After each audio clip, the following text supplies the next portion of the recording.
शेतकऱ्यांच्या शेतामधलं उत्पादित मालाला योग्य पद्धतीने भाव मिळाला पाहिजे अशा पद्धतीच्या नाफेडच्या मार्फत शासनाने एक धोरणात्मक निर्णय एक ठिकाणी घेतलेला आहे।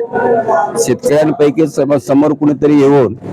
एक प्रोड्युसर कंपनी ॲग्रिकल्चरचं असेल अशा कंपन्या स्थापन करून त्या भागामध्ये शेतकऱ्यांच्या उत्पादित मालाला मार्केटमध्ये दूरवर नेण्यासाठी त्यांना गैरसोयी होऊ नये म्हणून त्या भागामध्ये अशा पद्धतीचे कंपन्या सुरू करून त्या ठिकाणी नाफेडच्या मार्फत हमी भावाने या सगळे खरेदी त्या ठिकाणी झाले पाहिजे अशा पद्धतीची सरकारची जी भूमिका होती त्या अनुषंगानेच या ठिकाणी सारखने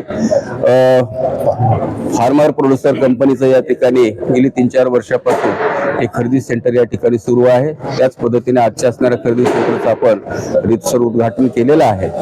गेली 3-4 वर्षामध्ये शेतकऱ्यांना चांगल्या पद्धतीची सेवा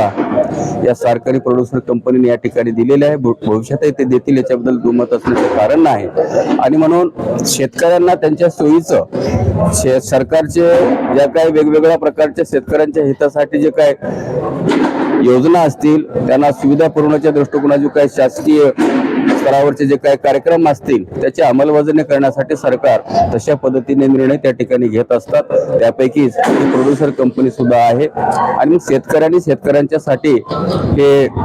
खरेदी सेंटर या ठिकाणी केलं पाहिजे आणि ती सुरू आहे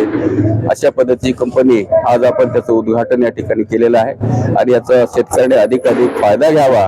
ज्याच्यामुळं सरकारचं या पाठीमागचा हेतू विशेष म्हणजे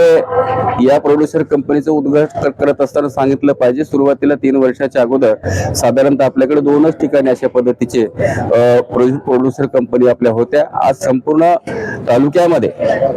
मोठ्या परिसरामध्ये जिल्हा परिषदच्या कार्यक्षेत्रामध्ये सुद्धा जसं आता बोदडी असेल, इस्लापूर असेल, इकडे बोदडी मधला कोपरा असेल, मांडवी असेल, सारकणी असेल, सेंटर मध्यवर्ती मार्केट कमिटी किनवट अशा 7-8 ठिकाणी आपण या प्रोड्युसर कंपनी या ठिकाणी आपण शेतकऱ्यांच्या